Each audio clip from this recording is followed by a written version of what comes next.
Our cleaning business has done over 11,000 jobs.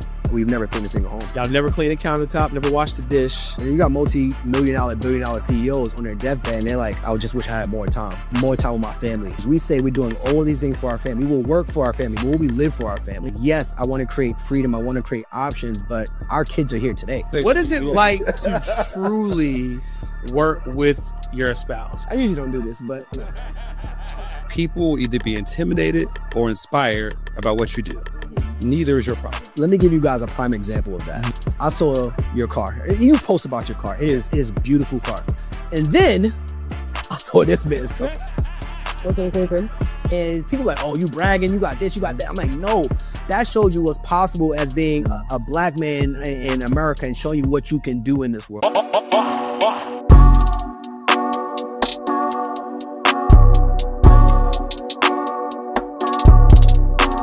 What's up, everybody? Welcome back to another episode of the Melanin Money Show. We got two special guests, maybe partially responsible for recruiting us to Dallas, Texas. Yeah. And so it's gonna be a really good episode. As a matter of fact, I've interacted with their company more times than I've interacted with them since I've been here. So we're gonna talk about it on today's podcast, but why you should potentially consider getting into this business for that very reason. So we're gonna talk with two people who went from 9-to-5ers turned 7-figure entrepreneurs, co-founders of Cleaning Business University, Marriage First Mindset, paid off $114,000 in debt to now having over $18 million in student results. With no further ado, hot dogs, how are y'all? Good. What's going on? What's up? Thank you for the intro. Absolutely. Thanks you guys having us. Oh, absolutely. Long time coming, right? Long time overdue, right? So I mean, because before we moved here, you spoke at our event that we had here. We Killed it, by the way. April of last year. Yeah. Like before we moved here. I was working, yeah. That's why I couldn't come. Yeah, so she can come. So we said, but we had to get her on the show, the better half, Absolutely. right? On the show for the He podcast. did shout you out on stage, too. He did. So he's a good man right there. Good man for me. I know. My man, what the lady saying now? My man. My man. But nah, all jokes aside, man, it's amazing having you guys on the show. As most people should know by now, I'm very intentional about, the businesses that I support, right? My home is a black builder. The guy who just got us the new cars that we got, black car broker. So anytime I can find and support good business though, right? It's like I put it, you know what I'm saying? That happens to be owned by black people. Yeah, right? there you go. And so when I came here, I was like, I knew I was gonna need, somebody to clean the house. Now they don't clean houses, Yeah. but they own a business where people do it for you, right? And I thought it was so cool because y'all don't clean, I mean, not at all. Y'all don't touch a mop or a rag or nothing, right? So cool. So anyway, so they own a cleaning. Matter of fact, literally, ironically enough, today, I have my house cleaned by their company. So let's talk about how you guys even got into this, why you got, because I mean, cleaning business, of all things to choose. Yeah.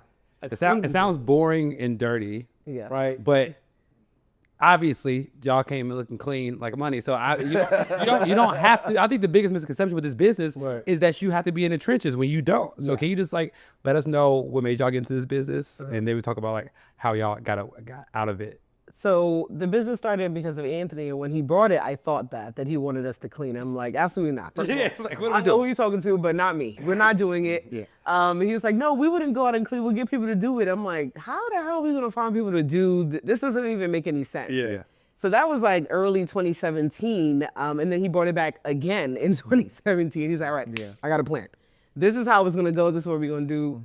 And then I was like, okay, we can do this. And we were paying off debt at that time. And so who starts a business when paying off debt? I don't know. But that was part of our process. Like, this can help us to pay off debt. Yeah. And that's essentially what started our cleaning business. And looking back now, if you think about any business owner, I worked in IT for 15 years. Yep. And the CEO of my IT company didn't know anything about technology.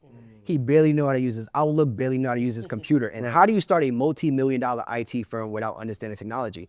He partnered with a person in technology, a CTO. And that's the way true businesses ran. He didn't have to say, I'm gonna go and learn technology to start this business. Right. If I find the right partners, I can grow the business, right? So he's working from an owner, a CEO mindset from the very beginning. But we think local service businesses like this, that we gotta be in the trenches doing it day to day. Looking back now, I didn't have that mindset, but now I understand exactly why and how he was able to do that in his IT firm. Yeah. So just for the record, since the inception of the business, y'all never cleaned a countertop, never washed a dish, never mopped. Our cleaning business has done over 11,000 jobs, and we've never cleaned a single home. That's crazy. That's a hook. Yeah. Over 11,000 jobs and again, I'm a living testament to it. They just left. Like I saw the security. I trust them. We had no idea either. And one time I had to intervene and like text your wife, and I'm like, Yeah. because the cleaner reached out to me, I'm like, I usually don't do this, but but just asking me to come a little early. Is that okay? And an amazing team. Matter of fact, so we switched the lighting in our house. Some of the like the chandeliers and stuff we took down, and Anita, she was like, "Is that for sale?" Now I was gonna sell it to her because we got like a wholesale relationship with the where they basically will take your lighting and sell it wholesale. But I'm just gonna give it to her for free. She's so happy. She's like, "I can have it for free." I was like, That's dope. Yeah. So, but that just speaks to how satisfied I am with the service, the experience. Right? She's done a great job. So. Now let's talk a little bit about, okay, so you guys started the cleaning business. Obviously, it went well. It became a vehicle or instrument to not only help you get out of debt, I'm assuming, but also now fund your freedom, right? You guys have 2 beautiful little daughters, came to the birthday party earlier this year. Legend had a blast. So how did it go from, okay, we got this cleaning business, we got it dialed in, nobody even knows we own it. It's like a little secret mystery, to now we want to help other people do the same thing? I think for us, this happened right at the top of the pandemic. Everyone was like, I'm going to teach, I'm going to educate. And Janoka was like, nobody wants to know this stuff, but we fortunate enough to be sharing our journey on social media since 2016. Yeah. We had our wedding video up there. We had our anniversary. We had our, what was the name of the event we did? Where we were doing a Beyonce and Jay-Z thing. Oh, our engagement. Our engagement video announcement going back to 2015, 2016. Yeah. So we've been sharing our entire journey on social media. And during this time, we were kind of talking about the cleaning business a little bit. And More was speaking about paying off debt. When she actually did a course on paying off debt prior to.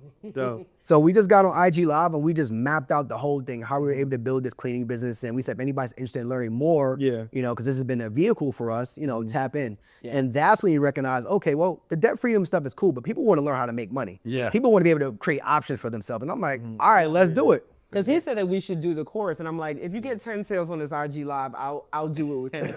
So we didn't have a course. We just went on and sold something. Y'all sold it before? We sold Yes. it. Pre-sale. There we go. Pre-sale. And we're on IG Live talking, and at the end, he's like, and we're gonna have a course coming out within a month, and if you guys are interested, so we got like over 10 sales. I'm like, okay, I guess we gotta record it. So like that night, we on Zoom at our counter. But that's a lesson in business. You sell it before it's ready, because if nobody wants to buy it, then don't make it. Right. That was my thing. I was like, I don't think anybody's interested. He's like, I promise you, let's just do this IG Live and let's just see. I'm like, okay. So went on and pre-sold it, and people were interested. I'm like, okay, I guess people got to record it now. A lot of people talk about giving value up front, and we were giving value for so long, we didn't realize there was any interest in the thing. Right. Yeah. So we would just drop little, oh, we got a cleaning business. Oh, we got 10 cleanings. And people was like, what the hell? Like the debt freedom, but what is this other thing you guys are doing? Yeah. So when we was on Good Morning America, they talked about the cleaning business for maybe about 16 seconds out of a 3-minute segment. And people was like, wait, what's that? What's that thing? What's that thing? What's that? And we was like, okay. I was like, there's something here. We just got to explore it. And that's how we've been able to help over 2,000 students make over $18 million just from just putting it out there and seeing what's up. Yeah, no, that's super dope. So let's kind of take a slightly different angle, because I mean, obviously I'm friends with y'all, so I kind of understand the dynamic. It seems like the dynamic is you have all these bright, amazing ideas. That's a problem. She's like, like sit down, relax. So what is it like to truly work with your spouse, right? Because I do almost everything together. I mean, we right? there, Yeah. You know what I'm saying? So let's break down like the highs, the lows, the challenges, but ultimately it works, right? So like, because I know there's some couples watching this right now that's like, I want to work with my spouse, I don't know if it can work. So like, give us some lessons learned that you guys have learned throughout this journey working together. So I would say I don't think every spouse should work together. That's the first thing. Disclaimer. I do feel like personalities matter, and I do feel like you have to like the other person. Now, that's not shade to anyone, but I would say, is that not a marital requirement? Y'all see social media. It's like 50-50. Or I love you, but I don't like you, baby. yeah, and sometimes that shows from people. So I feel like to be around someone all the time, you really gotta like them. So that's one thing.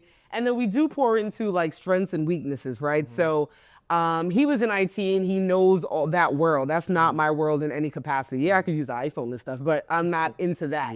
I'm a mental health therapist. So when it comes to communication with customers and just different things, I would be a bit more level-headed and a bit more like, this makes more sense, this doesn't. And you're too giving that way. I'm like, yo, here's your money back. Leave me alone. I don't need it. Yeah. Go ahead. Like, take it easy. Let me handle it. So the strength and weaknesses was a big thing for us. And then I know it's cliche, but really communication. Like, communication is very big in our house. You know, when we were paying off the debt, and even in general, it was like, okay, we're having monthly meetings, weekly meetings of not just money, but are you happy this week? Like, how's things going with us? How's things going with the kid? Did I say anything recently? And so that's big for us to really nip things in the bud almost immediately if there's something that, like, I don't like the way you're looking this, or I don't like the way this is going. Those are huge for us. So that communication, liking each other, weaknesses, those are a few things that I have. And when everybody knows we're married, so when we hop on our team calls, we try to let the marriage dynamic hop out on a conversation. So even this week, like, you know, pretty honest conversation. Janoka's like, I'm not feeling your energy this week. She's like, you're not leading us right now. And I'm like, whoa. I was like, she's like, something's wrong. It's like, you don't have that. You have decision fatigue. She's like, you might be making too many decisions that you don't want to make a decision. And I'm like, okay. I had to step back a little bit. I had to get back in my bag, as we say, right? So it took me a couple days, like, what's going on? Let me figure this out, where now I'm coming back on me. It's like, all right, here's the decision I'm going to make. Here's how we're moving forward. So those are business conversations, but those are family conversations, because I'm not feeling confident in my business. I'm not gonna be feeling confident in the family. I'm not gonna be making decisions. Right. So it took me a while to step back, like a couple of days, and figure out, all right, what's holding me back right now? Why am I not making decisions? And we had a conversation, and she's like, yeah, you're making too many decisions, and that's the problem. So going back to not the cons, but some of the challenges that those things spill over on a daily basis. So business, marriage, family, it all comes out. So we got a team, and they're like, you guys good sometimes? I like, let me fall back a little bit. So that's fact. But I think even within that, there's a lesson, because I think people like have this idea that there's a business life and a personal life. This is not how it works. The personal life ain't going well. You gonna see it, and it's gonna show up in the business. It's just understanding that, and I guess give yourself grace in that process. But I was interested to know, like, what that dynamic was, because I didn't like stopping it, because he doesn't stop business. I stop it. I'm like, it's 4 o'clock. I'm out. Like, he's like, well, your entrepreneur doesn't end here. I said, today it does. Like, all right, It is for me. My son just came over. It ends here. And many times I'm like, I'm talking to you. Why are you picking up your phone? Like, what's happening on your phone right now? He's like, you're right. Let me put it down. And so it's kind of like those reminders. But I think when you're the person, he brings all the ideas. Like, it doesn't stop for him, right? So a lot of times I gotta, like, bring him in. Like, all right, we're at the table, or we're going here. Like, I don't know if you noticed, we was at that party for an hour. You had used on your phone for 40 minutes. Like, what was happening? I know nothing's happening on Instagram. Like, everybody okay? So some of that definitely still happens. So like you said, business and personal, it just kind of overlaps all the time.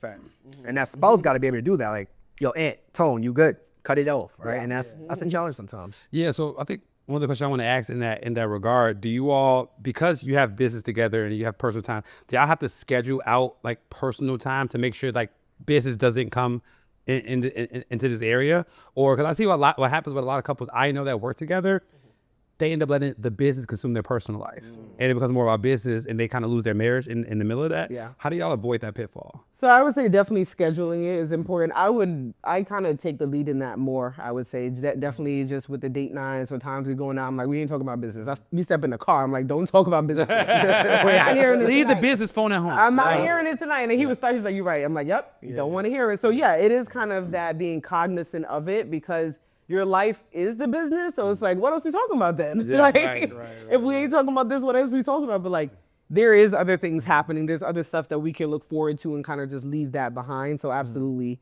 scheduling does become a priority. Like we say, like, if it's not on the calendar, it's not happening. So specific things, like, it needs to be on the calendar. No, that makes sense. And you got multi-million-dollar, billion-dollar CEOs on their deathbed, and they're like, I just wish I had more time.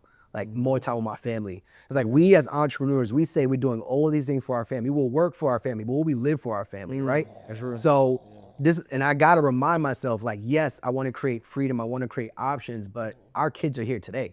If our daughter just started walking, and it's like, if I would have been on a business meeting, she called me, Tone, she just started walking. I ran out that meeting like, oh, I'm gonna go see my daughter walk. So we gotta be mindful that we can work all we want, but we gotta live for ourselves. There's a reason we're working. And we gotta live for our family. To enjoy it. And keep that reason at the forefront. So what allows you guys to do that, obviously you guys built a business that you can own but do not run, in the sense that you're not, like, cleaning the houses. So obviously for somebody who's watching, I know they're not gonna be able to get every nuance and every detail, but if you were to explain to somebody on this podcast, like, if you want to start your own cleaning business from A to Z, What does that process at a high level at least look like? So I would call it the remote method, right? If you look at multi-billion-dollar businesses, it's Uber, Airbnb, DoorDash, Amazon. Uber does not own any taxis because back in the day, a traditional taxi company back in New York, you have to go in the corner, raise your head, taxi pulls up. Very chaotic. Or you would call a company, they would send out a black taxi for you. Airbnb is the largest hotel company in the world and they don't own any hotels. How is that? All they do is connect you with people who already have properties. And then DoorDash doesn't own any restaurants. They do the same exact thing. So that's exactly how we run our cleaning business. Very similar to like Thumbtack. You go on Thumbtack, you can hire literally any service provider you want. That's exactly the same way we run our cleaning business. So Be the middleman. Be the middleman, right? The middleman operator. So you're running the marketing, you're running the sales, you're running the hiring, the operations. The only thing you're not doing is the physical labor. You're doing everything else and managing it, but you're not doing the physical labor. So that's why we call it like the remote middleman method. So my question with that is because I hear a lot of, the be the middleman business, right? My concern with being the middleman is I now have 2 customers. I have like it's for Airbnb, I have the guest they're trying to book, and I have the renter who I have to deal with. How do you manage having to deal with both parties? Because if one person messes up, it's your fault. You know what I'm saying? So how do you balance both? You want to take that one or you want me to take it? So I think the one side of it when it comes to like our contractors, like the vetting process in it, right? So background check, and we like contractors that have their own business because then you're more like, you're not in and out, right? So you take this seriously, this is your craft, you love to clean, we like that. And then on top of that, just making them feel and know that it's a partnership becomes important. Like, so your voice is as important as mine. And like, we're not gonna tolerate people talking down to you or doing negative things. So showing up for them to let them know that even though you're just a contractor for us, we still gonna respect you and show you that type of thing. Because in this industry specifically, they don't get that. They don't get that level from even people they've worked with in the past and customers. They kind of look down on them. So that's another like help. So there helps. So that's another like important piece just with the contractor side. So we tend to not have many conflict with them at all, really. It's more of like, I'll do it for you guys because I'm working for you guys, but this customer is not being nice, or so they would go the mile for us because of the relationship and rapport that we build and set from the very beginning. Paying them on time, like we said we will, because they've dealt with that. People saying they're going to pay them and they don't. So that side, we don't find much conflict with. Now, the customer side, people are going to be people, right? And you can't please everyone. And we've just learned sometimes, like, we got to bite the bullet and reimburse them, or, that review they left is going to hurt us more than just giving them back $100. So that over the years, we had to kind of learn that and suck it up, even though we don't believe the customer is always right. Let's be clear. Absolutely not. But sometimes you just can't rationalize with certain people. I've tried, and most of the time I can, but there's some that I can't. Trying to be rational with the irrational person isn't irrational. Right. Exactly. I had a recent thing like that, and I told him, I'm like, it doesn't make sense to call this person. They're not in that space, so don't even do it. So that's how we kind of manage it. Not really with not many conflict with them, but more with the customer and just trying our best to please them. Because there's always something that somebody wants. Like, what do you want, really? At the end of the day, there's something that you want. That's why you're complaining. So kind of figure that out. George has this analogy. Should I let you say it? Because I might butcher it. Give it a try. Like my last name, people say, should I say it? Well, give it a shot. So it's like a restaurant analogy, right? Like if you order something at the restaurant and they bring you the wrong thing, you're not mad about them bringing you the wrong thing. You're mad about how they react to bringing you the wrong thing. Right? So it's like, if I say I ordered steak, you gave me chicken, and they say, "Oh my God, sir, I'm gonna fire the person that brought you." Like, no, don't worry about it. Just bring my chicken, I'm all good. But they kind of, so what, you're like, well, this is all we got. You're gonna be mad. So it's not about doing something wrong. It's about how do you respond to that, and how do you fix it? And we say that with reviews too, right? We tell our students, like, respond to all reviews. Like, people look at that, like, no one's saying that you're not going to get a negative review, but how you respond to the review may make a difference of how, if I go with you or not. If you're like, oh yeah, you're crazy, I told you already, it's like, okay.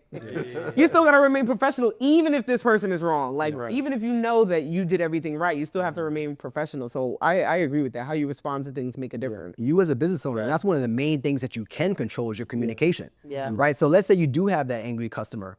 how are you responding to? Are you communicating with them with empathy, right? She's like, all right, I'm gonna call them, I'm gonna calm them down. And I'm like, no, refund their money, let's move on. We don't need it. But it's like, how do you handle that communication? If you're running late, just like you guys have employees, you guys have team members. Right. If they do something with a client, right? How do you guys handle that? It's the same exact thing. The only difference is we didn't train these people from day one. They had a skill set and we're just working with them as a partnership. And then I think also recognizing, generally, I would say when things go wrong, there is something that we did wrong too. There's something that like, okay, so What can we learn from it? What did we do wrong in this situation as well? Even if it's just 20% out of 100, like that's important too to identify. So that's how we manage it. Just kind of being real and upfront with the customer and trying to meet them where they are. Okay.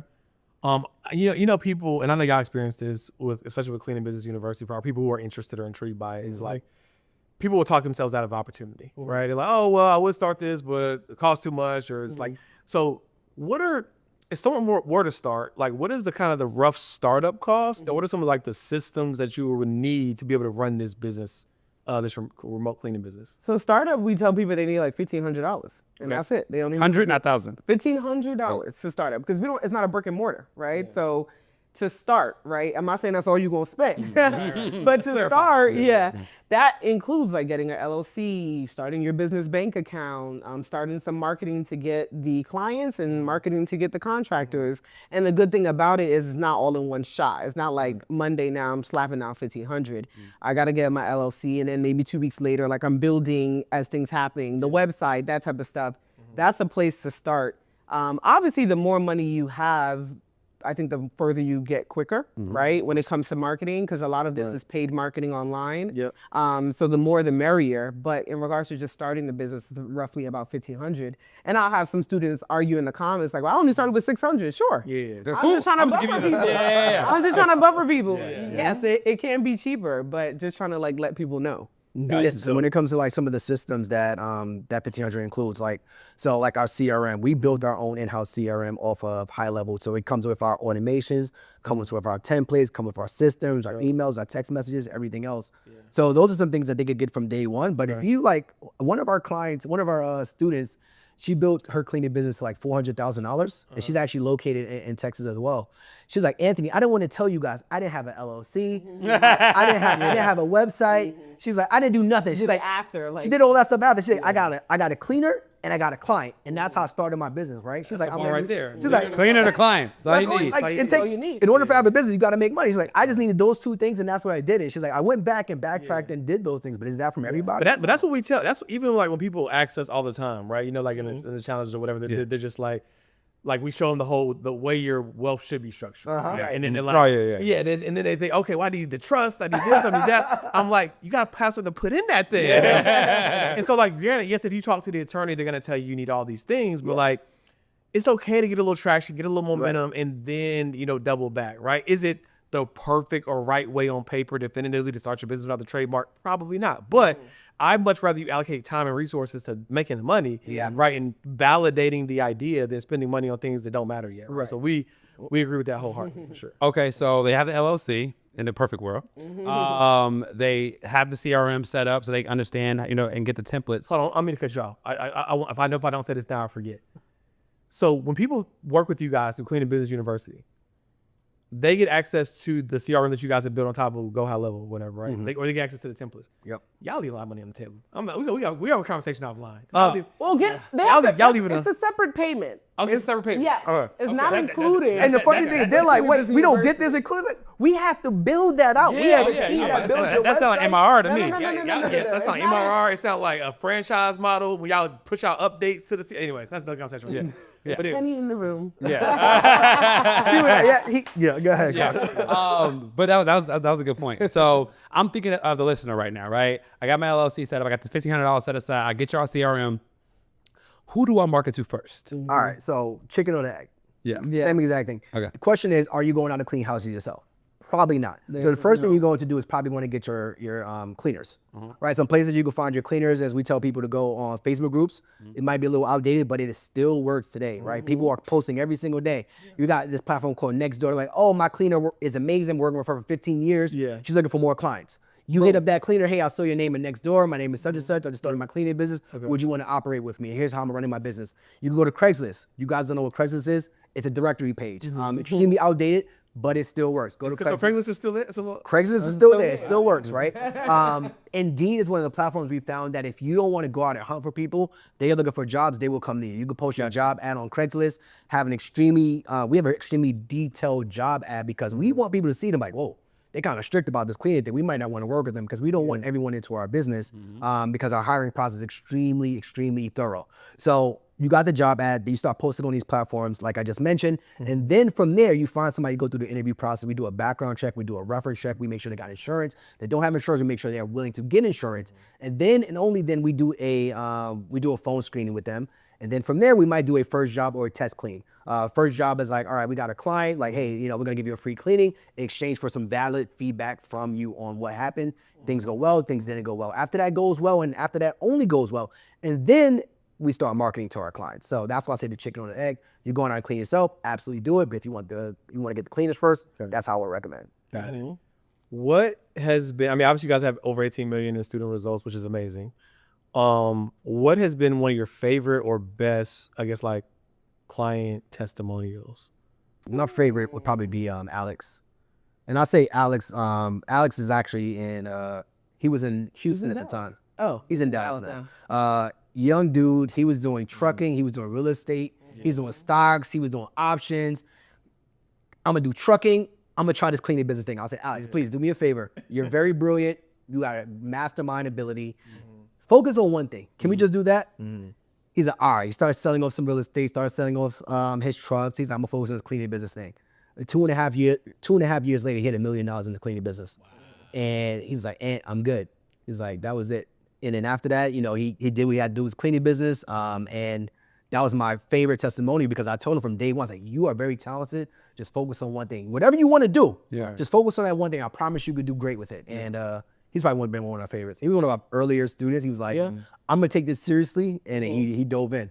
Yeah, he followed it, and that was one thing because we get students that kind of like, and I'm like, well, who told you to do that? He's like, oh yeah, well, I came back around to it, but he was like, I followed what you guys said and executed, and it worked. Yeah, so that's dope. Yeah, I asked it for a friend. Ask for myself. What is this probably gonna be a question. The question that needs more context. What is a good what is the average cleaning rate that you can get for cleaning somebody's apartment? Like in this, does it depend on square feet and all that stuff like that? So let's say a 1,500, 1,600 square foot apartment. What's a good cleaning rate? A 1 bedroom, 1 bath? Two bed, 2 bath. Oh, so maybe it's close to like 225. On the first clean, maybe around there, depending, because a lot of the first clean you try to add in, you try to upsell and do like a deep clean. Oh yeah, that's what listen. Upsell holiday text. Y'all coming next week? Leave me alone. So yeah, you try to upsell on different things, and so maybe 225, 250, just depending. That's actually good feedback right there. Yeah. Why are you getting the holiday text? You sure you're not holiday text. So yeah, just depending. Yeah, that's where I would land with it. Okay, I would see how much I was paying if it was in market rate.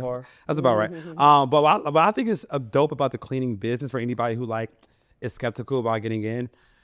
2 things. Number 1, it should have a high stick rate because I don't trust that many people in my apartment. Like same when we have really expensive stuff in our apartment. So once you find somebody you like and you trust, the switching cost is high. So once you get a client that knows, like, and trusts you, you should have that client for a long time. Number 2 is that usually, y'all can correct me if I'm wrong, people who get their house or apartment clean tend to be people who are fairly affluent. Right. So it is a luxury to get your house cleaned, right? And you spoke about, like, if they like you, they should stick with you. Like, I could think, I'll use his name is Roger, let's say. Yeah. We've been cleaning his house every single week. So we've gotten like $70,000 from this one customer. We cleaned his house 339 times. Since, yeah. knows the stats. 339 times. So that our cleaners, $66,000. Anita has the key to his home. He's in Italy. He's like, I'm not gonna be just let her know the alarm's not on. She has the key. She goes every week. Yeah. She knows, like, she's like, yeah, he has a big home. He's by himself. So yes, you're right. When they love you, they stick it through. So sometimes we see people fall off just finances because, like you said, it is a luxury to get your home clean.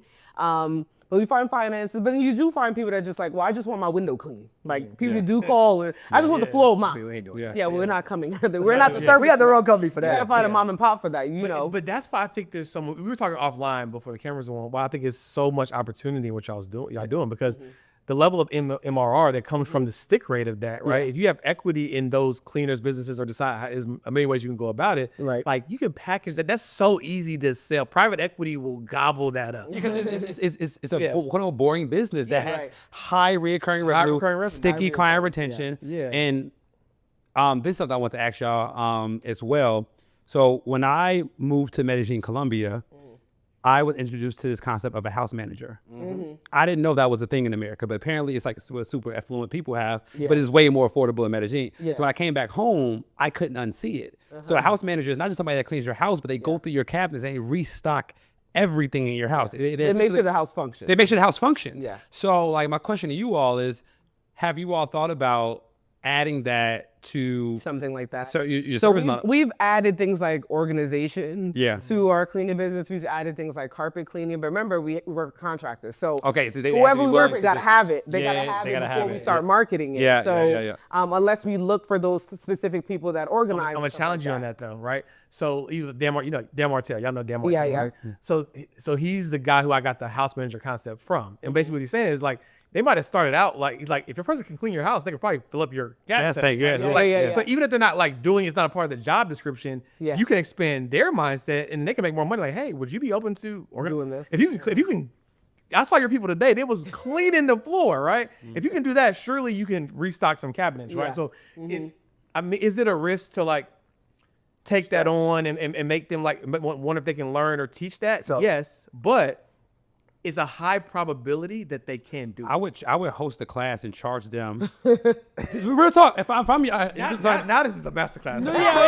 If I were you all, I would reach out to my cleaners and be like, hey, we have this program, you know, it's $1,000, whatever. We will teach you all how to upgrade your skill set from cleaners to house managers. If you do this, you can go from charging $200 a house to $600 a house. It's a one-time payment. So now you're getting paid from the contractors for you all to create the SOP that you want them to follow anyway. Yep. And then they pay you, and now they become a certified house manager, and then you bring it to your clients. If my cleaners right now told me they had the ability to start managing my house, I would give it to them. They haven't reached out to me, so I haven't said yes. haven't tried it, yeah. I'm trying to fly my old person from Colombia, get her visa to come here because I don't know if they can do it. But if they said they can do it, I would give them a try. I will add this over to y'all's business. Y'all give me some. Y'all let me. Let me give you a legal standpoint as well because we've gone through this. We've gone through this a few times. So the way we run our business model, we try to maintain a reasonable distance from all the tasks they're doing because once you pass a certain threshold, Yes, you're right. and we're Department of Labor. I don't want to get into the conversation too much because I don't want it to come back up again, God forbid.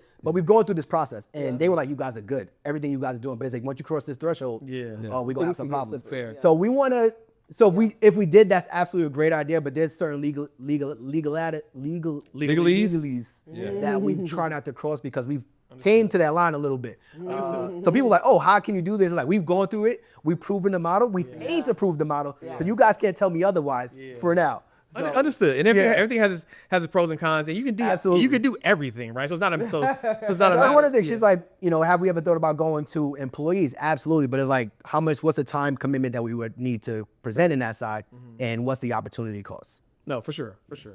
We got The grass always greener. We just spitball. We got to do the work. They're like, you know what I'm saying? I can sit here and argue all day about it, but there's definitely opportunities there where we have to choose which route we want to go. Because once you tiptoe, Yep. No, I think the biggest opportunity is getting equity stake in the contractors that y'all already work with.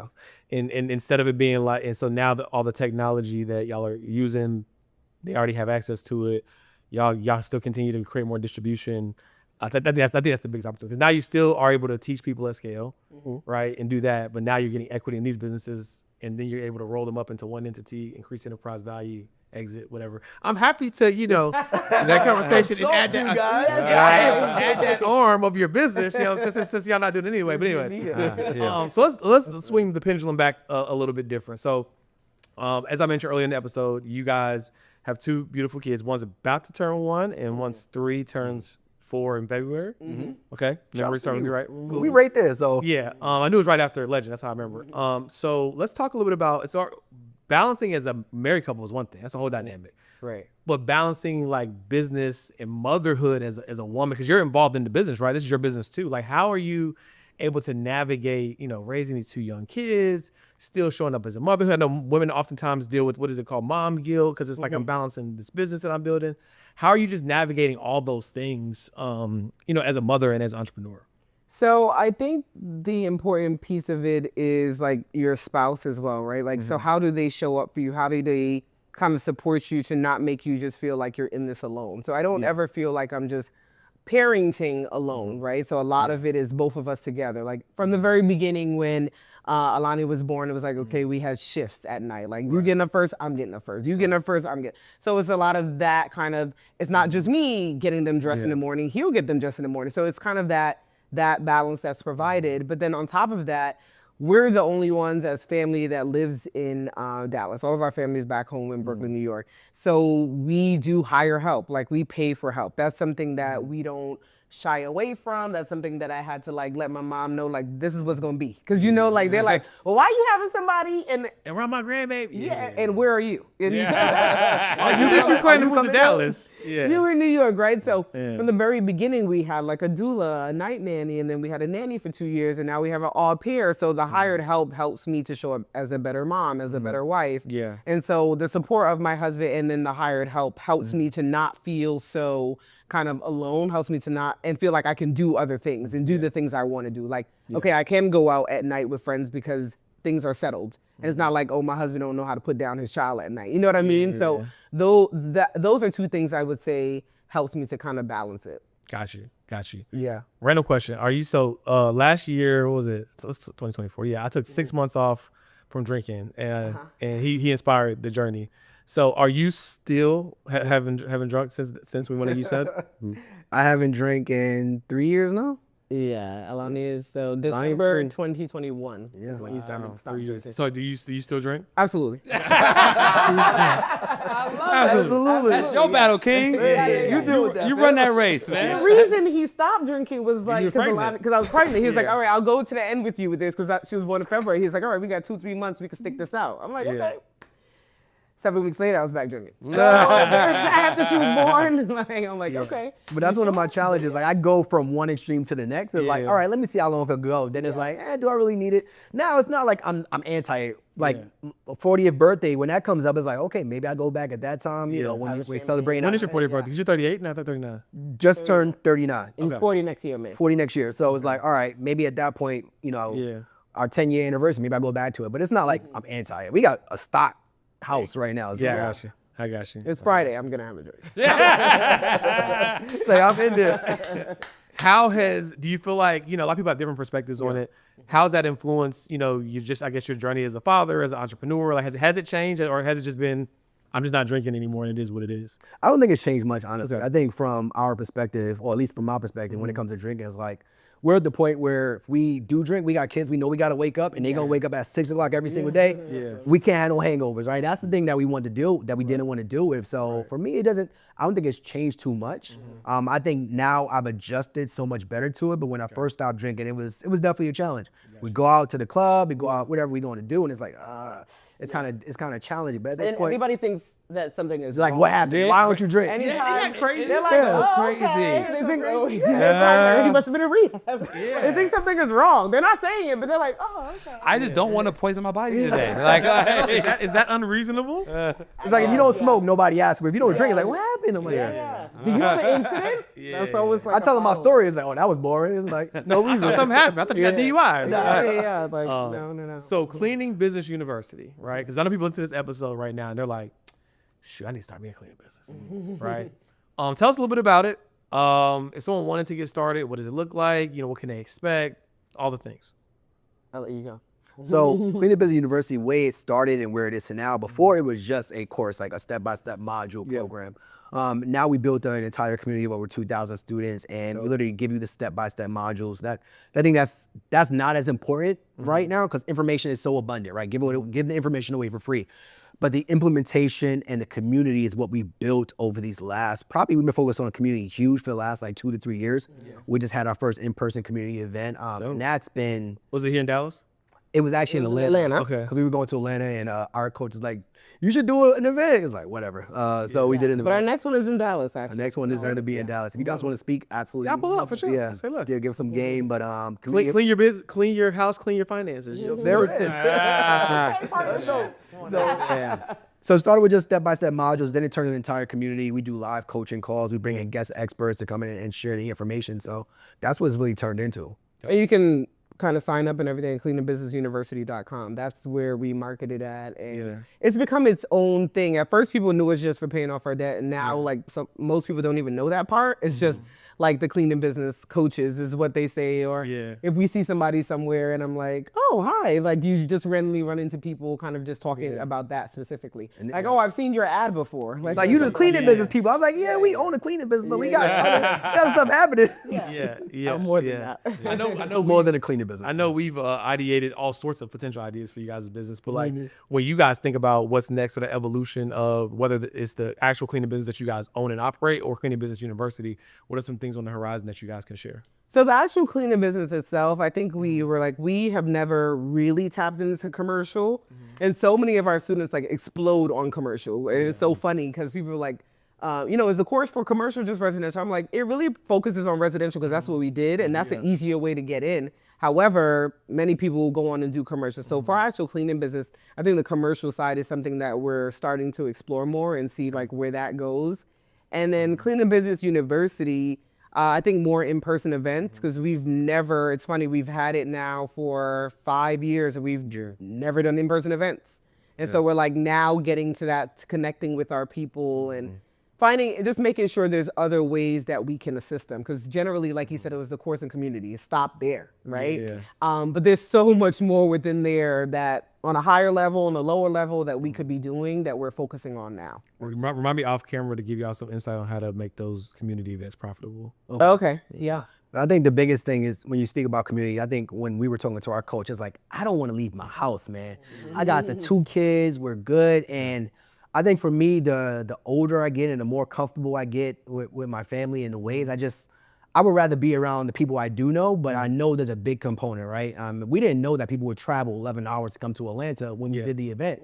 So now it's like, okay, I'm okay with, getting out my comfort show a little bit, my comfort zone, but, at the end of the day, I'd rather be in my house, like with the family. So getting out there, getting uncomfortable, reintroducing ourselves to the world because we've done events with you guys and we've gone out and we've traveled and stuff like that. But I think the last probably 2 years has probably been very difficult for us. And it's like, I'd rather just stay home sometimes. So reintroducing ourselves and I think me relearning myself, what I want to do, what I don't want to do, is super important. Yeah, because y'all started this before y'all had kids. Yeah. Right? Now you have 2. Yeah. 2 full kids, right? And so it's just like, and I think we can't underestimate the power of representation, especially amongst, us and the culture, right? So it's like, we don't have obligation, right, to go to be outside and be that representation, but we do have a responsibility, right? To present, you can't be a healthy, happy, married couple with kids, run a business together. Like there's something to be said about, because that's, I feel like what people always like, anybody can do a Cleaning Business University, right? But like y'all are doing it as a married couple, right? Who has kids. And so I think that level of representation, I think is powerful. You don't have to do it, but I'm glad you guys are open to, doing more community stuff because you'd be surprised of the power of representation and how someone is willing to do something. They might have saw somebody doing something similar, a middle-aged white guy teaching about cleaning businesses, but now they're doing it because, now that makes sense. If they can do it, I can do it. They were in corporate. They have debt. They have kids now. So I think it's something to be said. And as we grow and evolve, our branding changes too. So when we first started 5 years ago, like you said, no kids, we was outside. So our demographic was probably a little bit younger. Now we're getting people, they're like, oh, I'm near retirement. It's like, we ain't near retirement. Don't get me wrong.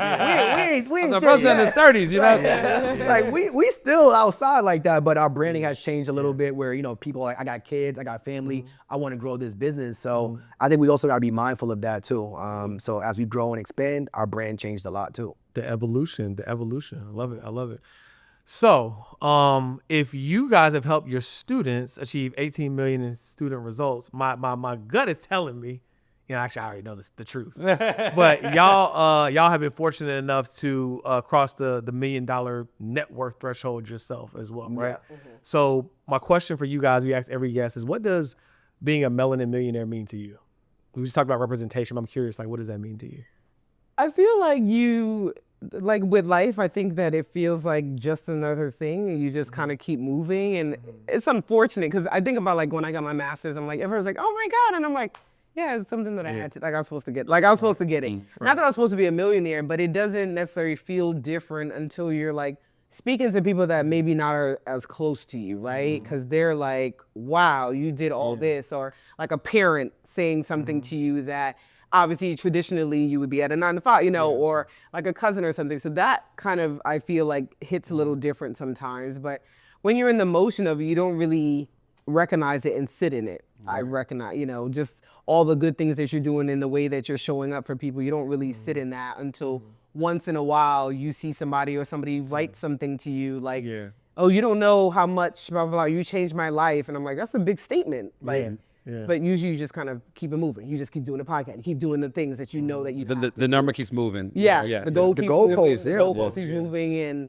you know we have those conversations. Challenger. Like, when does the goalpost end? Like, Is it enough? When and is it enough? And it was like, I don't know. I don't know if I'm at that point that I feel like I've had enough. Like, I'm not Jeff Bezos. Like, I don't know. Like, There's some room. There's some room in there. It's like, you know what I mean? So it's just, it's hard because like, you know, you hit it, but then sometimes you just keep moving. You don't sit in it and kind of. We got that message literally coincidentally enough. When you're, as you guys know, when you're running ads on social media, you get random from all across the world. Right. And I'm the type of person where unfortunately, I want to see what's going on. I want to see what people are saying about my name, even if they don't know me. Yeah. And sometimes that could put me in the funk, right? I go block and delete. I try not to respond to them. But I saw some negative comments. I go and delete them, and I'm like, Joe, this person said this. How can you believe this? And she's like, you don't even know. They probably didn't even read it. They probably never looked you up. They don't know me. They don't know you from a hole in the wall. And we got the same message 3 times this week from different people saying, you guys changed my life. And going back to, you know, what does being a melanin millionaire mean to us? I think that's what it means. And it's just about you sharing your story because we recognize at this point that it is almost our obligation to start sharing our stories, letting people know what's possible for them and being a representation of the greater good in the world and our people. So that's what it means to me. And and that's been his message from the beginning, just letting you know what's possible. I ain't gonna tell you to leave your job. I ain't gonna tell you to just take it in. Just know that there's something, there's other options out there. You make a decision on this is where I want to go or not. Let me give you guys a prime example of that. I saw your car. You post about your car. It is a beautiful car. You growing up, I've never seen anybody in a more beautiful car than that, right? It's not just about the car. It's about the representation of the black man getting out of that car. And then I saw this man's car. And I'm like, these are 2 young brothers. I told you no, but there are levels that people are at. Levels, yeah. And I'm like, you think you at somebody's level? And then you realize. I said, baby, I'm not. But it's like, it's not even just about being at the level, it's showing you what's possible, right? Yeah. And people are like, oh, you bragging, you got this, you got that. I'm like, no, that showed you what's possible as being a black man in America and showing you what you can do in this world, right? Yeah. One of the best lessons I learned is that people will either be intimidated or inspired about what you do. Neither is your problem. So post your story, your wins, your car. Now there's a difference between posting and flexing, but when you tell people what you've achieved, they either get inspired or intimidated. Neither one of your problem. Absolutely. Nah, that's a fact. I'm glad you said that because I was more on the reserve side. I was like, oh, I don't know if I want to post it, right? But it's like, will it do more good than it would? Got that from Dan Martell as well because he's a supercar guy, and he was just like, he didn't want to post his cars back in the day, but they were just his mentor was just like, how much good can you do with it? Like we were downtown, 4th of July, whatever it was.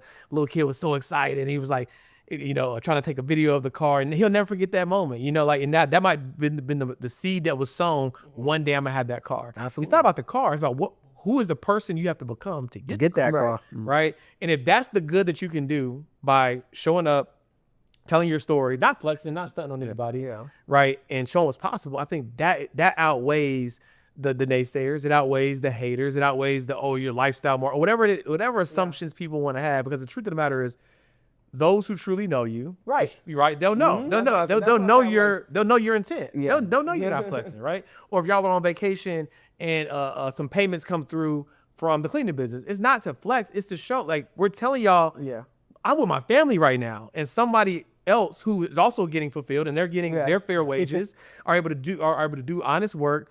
And everybody's able to win, and I'm able to do what I do. But somebody's gonna look at that same post that I saw that I think was dope. It's gonna be like, oh man, they stunting there on some island in Mexico, and they're posting stripe screenshots. I see, man, that's dope. Yeah. When they gonna let me add this acquisition on for their business so we can right? So I'm so glad you said that because people need to hear that. And at the end of the day, all that matters is intent. And if you're a believer, God knows your heart.